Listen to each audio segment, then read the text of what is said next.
Today is a very special day. I am going to be introducing to you a new series here on my channel called Fools 4. But I will get to the name and the meaning behind it a little bit later. All right. Welcome back to Living by the F Word. This is a really fun video because I'm just going to be talking about my story with cards. Before I get going into this video in full depth, I want to give a shout out to all my current subscribers. Thank you guys so much for supporting this channel.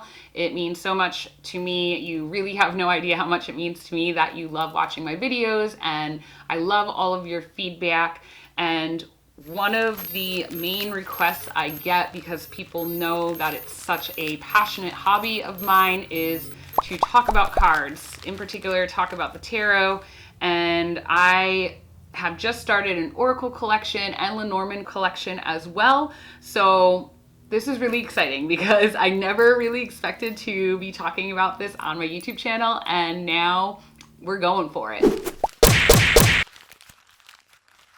If you're new to my channel, I want to introduce myself. My name is Jess. I'm a fine artist, flight attendant, and festival enthusiast. And here on my channel, I talk about F words that I'm passionate about. If you're an F word lover or you're into cards, this is a great channel for you to subscribe to. I would love to have you as part of my community.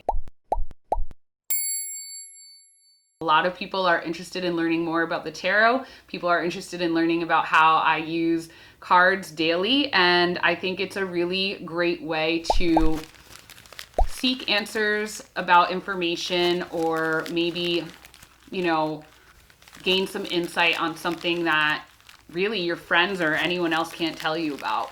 So it's a really powerful tool. And if you are part of the card community, then you already know this. So before I actually start teaching people on my channel about different card systems, I thought it would be really fitting and important to talk about my personal path with cards, how I got into cards, my story with cards, and how it has slowly turned into an obsession. I collect cards. I just love the artwork. I love using them. And so I thought it was kind of important for me to tell my story first before just teaching everyone about cards. I also have been filming a lot of flip throughs. I'm going to show you all the cards I own. I'm going to do flip throughs and walkthroughs of my decks. And I'm really looking forward to doing all that. But since it is not a topic that I've discussed before on my channel, I felt like, let me give you guys a little bit of an introduction. So first things first, ever since I was young, I have been into astrology. I am a Taurus. Specifically, I'm a Taurus 2, week of the teacher. I absolutely am obsessed with astrology signs. When I meet people, I always ask what their birthday is, and I dig deep into what the who are you and what are you about? You know what I'm saying? So I've always been into astrology. This is fine.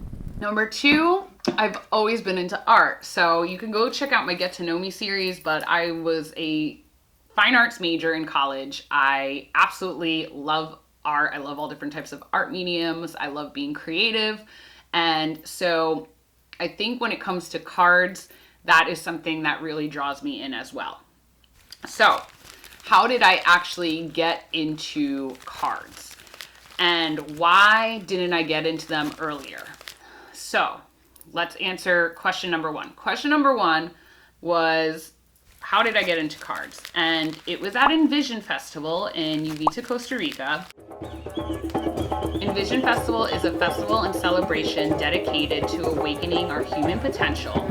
It has sustainable living, a leave no trace environment, yoga, thought-provoking workshops, art, music, fire spinning performances, and more. My friends Jessie, Lindsay, and Ruby, they all live on the West Coast. I live on the East Coast.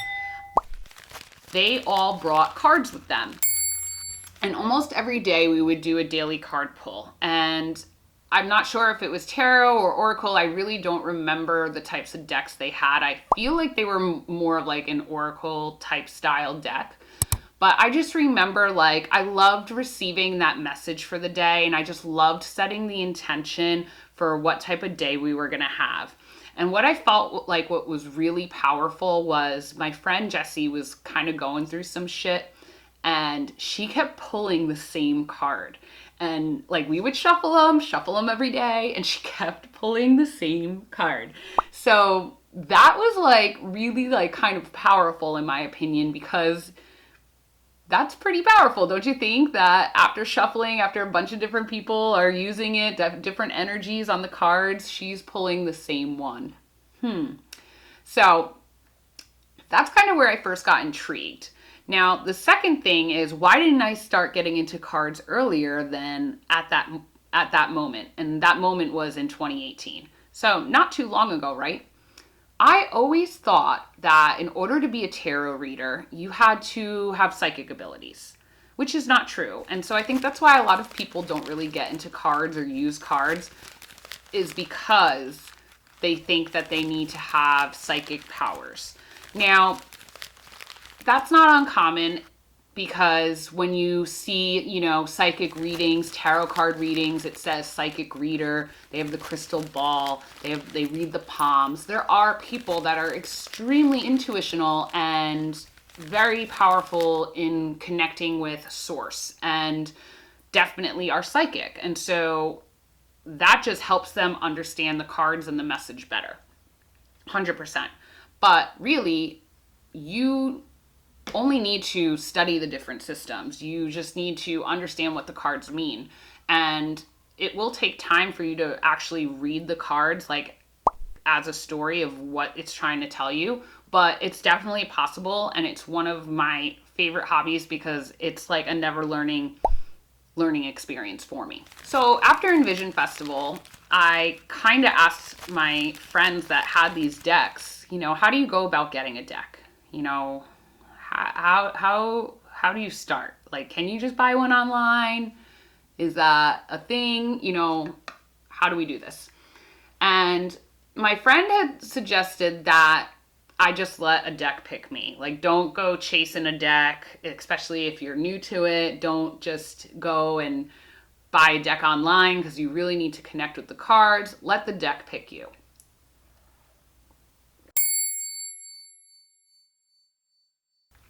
So I was on a layover in Portland, and it wasn't too far after Envision. Envision is in February, and this was probably in May, I want to say. And I went to Powell's, which is America's largest used and new bookstore, and I absolutely love this bookshop. It is amazing. And if you're not familiar with Powell's, they have 3 levels, and they are color coordinated as far as their rooms. They have 9 different color coordinated rooms, and this is how they organize topics of interest. And the purple room is my favorite. Hands down, the purple room is my favorite. And in the purple room, you can find books about business and career, self-help, crystals, mythology, astrology, witchcraft, and you guessed it, tarot, oracle, and Lenormand cards. And so they have a glass case that is basically floor to ceiling, full of different decks. And of course, you can't even see all of them because there's so many stacked in front of one another, but you can go to the information desk, and they have a binder where you can look and you see some of the imagery of the cards. So that's what I did. I spent hours flipping through this binder, looking at cards. And I would write down ones that kind of stood out to me.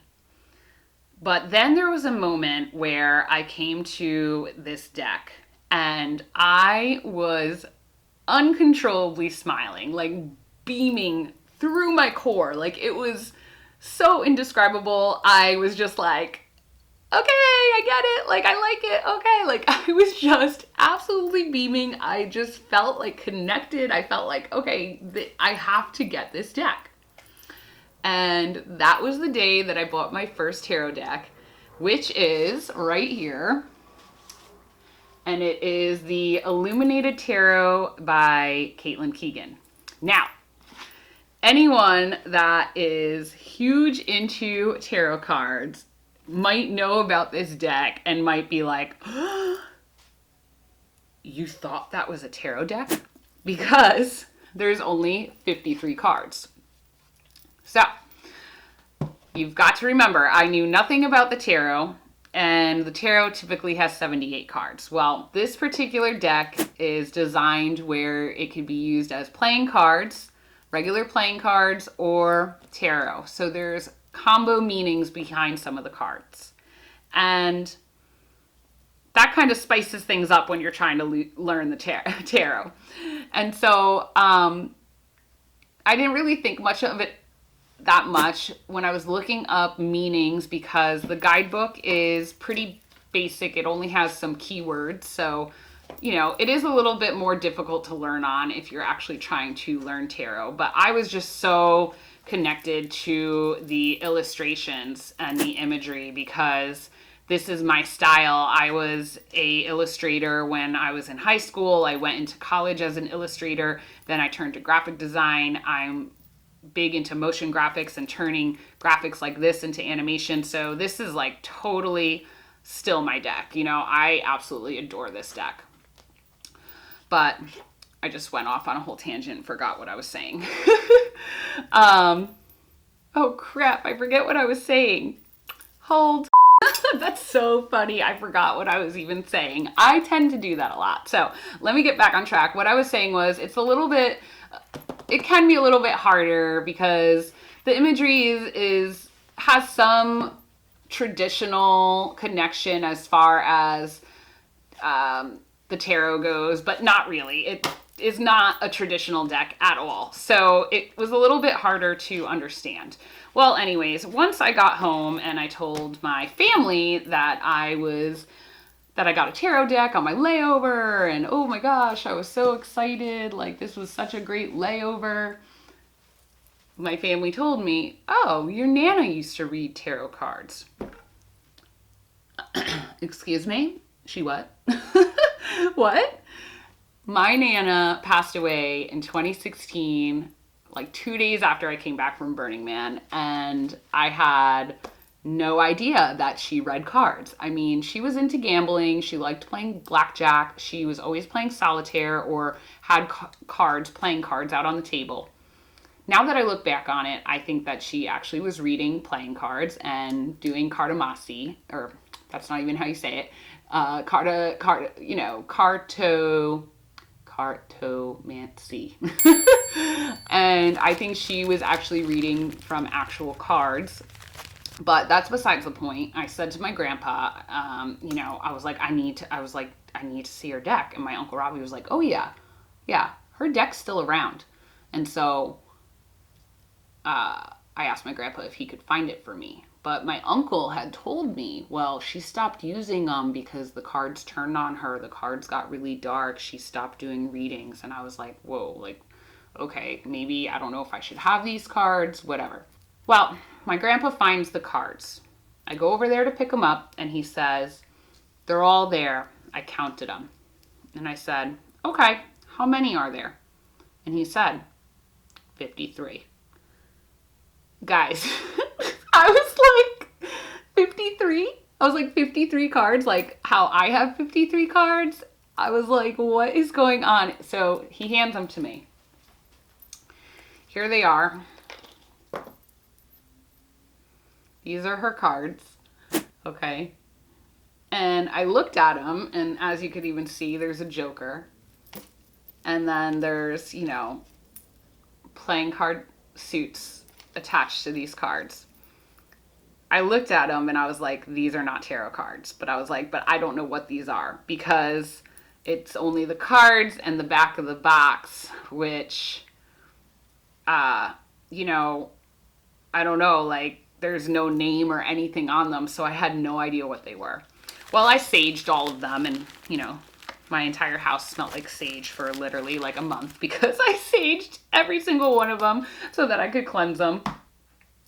But I didn't think much of it. I just was like, wow, what a coincidence that she used to read cards, that there was 53 of them and they like had a playing card association with them, and my tarot deck has playing card association with them. Like, this is so cool. I wish I could have shared this with her, you know, but I don't know if I'll ever know what those cards are, yada yada. Until I went to Philadelphia and I had a layover. And my friend and I, Lauren, she actually is into, my coworker, she is into cards and astrology and tarot too. We went to the Reading Market.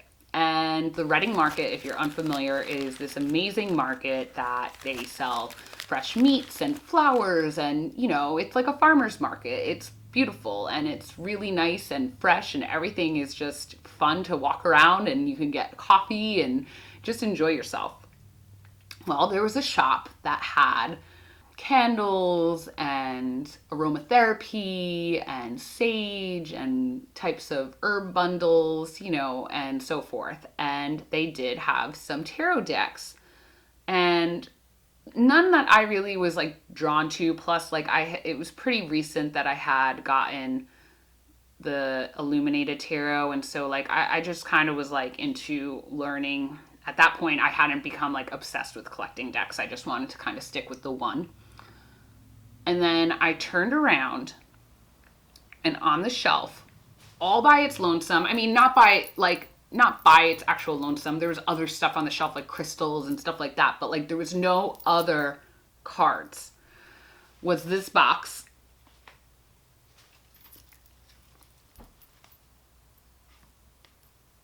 The Gypsy Witch fortune telling cards.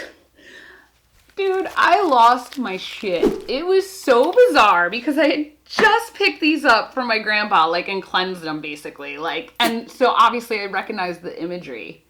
And I don't know, you could tell that, you know, my Nana's is the vintage kind because the boxes are different, obviously. But I was just so thrilled. I couldn't believe it because it says with instructions. So I was like, this is amazing. Oh my goodness. So like, I don't know, all these connections were happening, and it's like one of those things where like, okay, everything is aligned and has purpose, right? And so it was just so cool. But even after taking these out and looking at the instructions, I still really had no idea what these were. It really didn't explain it that much. Like, the instructions are very basic, and so I never really got into these. And I really never found out that it was a Lenormand card system until just recently, when I really started researching cards and starting to collect cards and all of that. And so after that was kind of when I started going down the internet black hole of tarot, oracle, and Lenormand. Mostly tarot, though. I started following Instagram accounts and artists that were designing tarot decks and, you know, indie decks, and really started getting into Etsy and looking at, you know, those independent deck creators, and kind of that's how it all started. The reason behind that is because the Fool is card 0 in the tarot. And the Fool is all about taking risks and taking a leap of faith and just going for it. And 0 is the number of infinite potential. And the Fool is just a special card. You know, they say that the Fool journeys through the tarot and that he experiences everything and connects with all the different cards in the tarot, especially the major arcana. And if you don't know what I'm talking about, don't worry, I will get there. I have a whole other video planned where I break down tarot, oracle, and Lenormand. It's going to be coming up, so don't worry, I'm going to be teaching you all about it. But the Fool is, you know, a really special card. It's also an F word. So I was like, okay, I could start there. What else? What else as far as cards is an F word? So I came up with the number 4. The number 4. Why the number 4? Well, 4, the number of stability. And there's also 4 types of card divination systems. There's 4 directions, north, south, east, west. You have 4 different suits, whether it's playing cards or the tarot, you have 4 suits. And with those 4 suits, you can connect 4 elements. You have earth, which I'm an earth sign, Taurus. There's obviously 3 signs for each of the different types of elements. So you have the earth, water, fire, and air signs. So there's a lot of reasoning behind the number 4. And I just also thought it would be a play on words. Fools 4, meaning Fools for cards, Fools for tarot. So if you made it this far, please consider subscribing if you're not subscribed already. Really helps the channel out. If you like the video, at least give it a like. It really does help me out a lot, and I pour a lot of time and effort and passion into these videos, so I really would appreciate it if you supported me in some way, like liking it, commenting. It really does help me out, and I'm so excited to start teaching you about this. So, and also, not only just teach you, but unbox and show you some of my cards and do some flip throughs. So, yeah. Oh, feels so good to record this. See you in the next video, guys. Peace.